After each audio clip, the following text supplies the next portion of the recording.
Hello, my friends. We've got two heartbreaking crashes to talk about, both involving big rigs, both caused by a split second of lost focus. And when you hear what happened, especially in Colorado, it'll make your stomach drop. This one isn't just about a truck driver making a mistake. It's about a mistake that caused a child to lose her life. So grab a cup of coffee, because today we're diving into how distracted driving, even for just a few seconds, can destroy everything you know and love. Let's start with that Colorado crash. This happened early Sunday morning, October 12th, on I-70 near Silverthorne.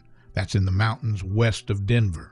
A Freightliner Cascadia was rolling westbound, coming downhill toward a curve. The truck drifted off the right shoulder, hit a concrete barrier, rolled, and caught fire. Inside were two adults from Deming, New Mexico, and a 9-year-old girl from Jacksonville, Florida.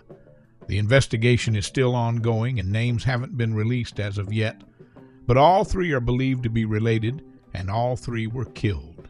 The Colorado State Patrol, which responded to the crash at mile marker 208 around 5:42 a.m. Sunday, stated in a news release that night that the three victims were the driver, a 37-year-old female from Deming, New Mexico, and two passengers, a 39-year-old male also from Deming and a 9-year-old female from Jacksonville, Florida. All occupants were pronounced dead on scene. Summit County Coroner Amber Flanagan confirmed 3 people died in the crash. She said her office has presumed identities for the decedents, but officials are waiting for scientific DNA-positive identifications before releasing their names or where they were from. That mountain stretch of I-70 is no joke, Jim. Steep, twisty, long downhill grades. You got to be laser-focused the whole time. There are still a lot of questions surrounding this crash, and we probably won't know more until the official police report is released. However, initial reports indicated that the tractor-trailer went off the right side of the road, crashed, and caught on fire. The Colorado State Patrol stated the big truck veered off the road to the right while approaching a curve to the right. It came back onto the road, struck the center concrete barrier, and rolled across the road. The tractor-trailer became fully engulfed in flames as it rolled across the road, the release stated, and it blocked all lanes of travel when it came to a stop. The highway reopened around 6 p.m. Sunday. State Patrol Trooper Gabriel Moultrie said the closure lasted around 12 hours because the agency conducts extensive and thorough investigations into fatal crashes. The investigation will look into factors that could have contributed to the crash, Moultrie said, and could take weeks if not months to complete. If the driver looked down for even 5 seconds, maybe at a GPS, a message, a drink, that's over 400 feet of road gone by at highway speed. The shame of it is that with all 3 dead, we will probably never know for sure exactly what happened. Now jump down to Arizona. I-10 near Sacaton, October 7th. This one was caused by following too closely, but really that's just another form of distracted driving. Yeah, Arizona police said a commercial semi-truck in the left lane was tailgating a Toyota Tundra pulling a trailer. Couldn't stop in time, the big truck slammed into the Toyota pickup. And get this, the trailer the Toyota Tundra was pulling ended up stuck in the big truck's windshield. The impact shoved the Toyota pickup into 2 more vehicles, making a total of 4 vehicles involved. Miraculously, everyone survived, but they all went to the hospital with cuts, bruises, and abrasions. And the thing is, by all accounts, that trucker was in the left-hand lane and was tailgating. In an odd twist, that truck driver probably thought he had plenty of space. Until it was gone. Maybe he was looking down at something or grabbing a snack, who knows? One thing is for sure, and that's the fact that he obviously was following too closely and was probably trying to get the Toyota pickup to move over to the right-hand lane so he could pass him. Even if you're 2 seconds behind, at 70 miles per hour, that's not enough. You need 6 or 7 seconds minimum with a full load in order to stop. Over the years, I have seen way too many truckers out in the hammer lane shitting and getting, and when they roll up on another big truck or a four-wheeler, they ride their butt till they speed up or move. Let's call it what it is, a stupid way to drive that will end up getting someone hurt or dead.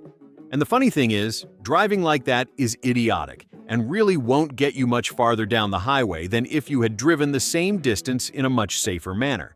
So why do some drivers love to play the role of being a show-off or a hot dog, risk getting a ticket or getting into an accident?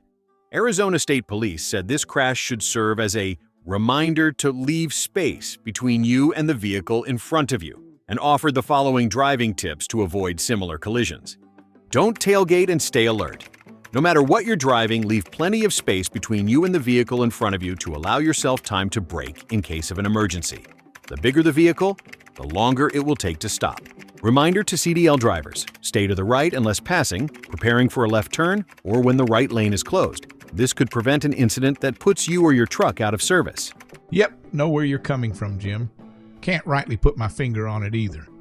It's almost like those people that run around with half the hair on their head dyed pink and the other half dyed purple. To me, it's a clear signal they are sending out to everyone around them. Hey, look at me. They crave attention. When talking about distracted driving, you see it today everywhere, and not just when driving. People walk down the street with their eyes locked onto their phone screens.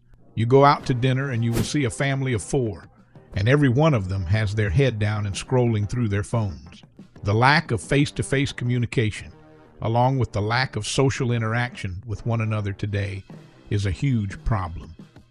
When it comes to driving, if your eyes, hands, or brain are busy doing anything but driving, you're a danger to everyone. fmCSA did a study and found that nearly 1 out of every 10 deadly truck crashes lists distraction as a main factor. And it's not always texting. Sometimes it's mental fatigue, zoning out, looking at scenery, or rushing because dispatch is blowing up your phone.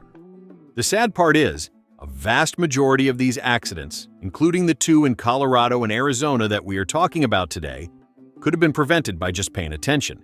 Truckers sometimes lose sight of the fact that they're driving an 80,000-pound missile down the highway. You don't get to zone out, daydream, check out Facebook, or gab on your cell phone to a buddy. And if you've got family riding with you, like that little girl in Colorado, the stakes couldn't be higher. So have all of your ducks lined up before you roll, keep that phone out of reach, and remember, no load is worth somebody's life. If you're tired or distracted, pull over, stretch, reset. It's better to be late than never. That's all for today, folks. Stay focused, stay alive, and keep it between the lines. If you got a distracted driving story or lesson learned, drop it in the comments. It might just save somebody's life. Keep the shiny side up and the rubber side down, folks. We are trying to grow this channel to help truck drivers, along with educating the general public. You can help us out by smashing that like button and the notification bell. Remember to subscribe and share this with another driver. Protect your load, protect your rig, and protect yourself. Leave us a comment below with your thoughts and ideas. If it's a good idea, we will share it with everyone.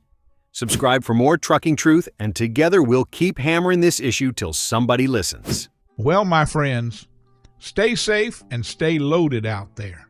Catch you on the rebound. Remember to keep that left door closed and your hands on the wheel.